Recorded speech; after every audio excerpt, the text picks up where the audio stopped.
নি জানো ৰেতিও উজকুলা হলে বাঁধি ৰাখে দুটি মন। दिस इज पापॉन, एक गाना जिस गाने ने मुझे बहुत ज्यादा प्यार दिया है पूरी दुनिया से।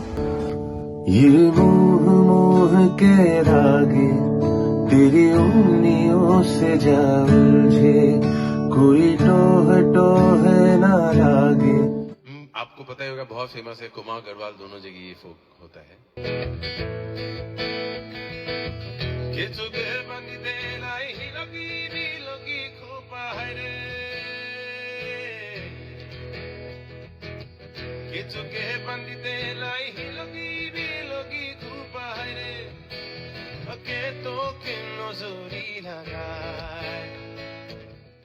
বিহুতি আহিলে ও বনি ৰহে দৈ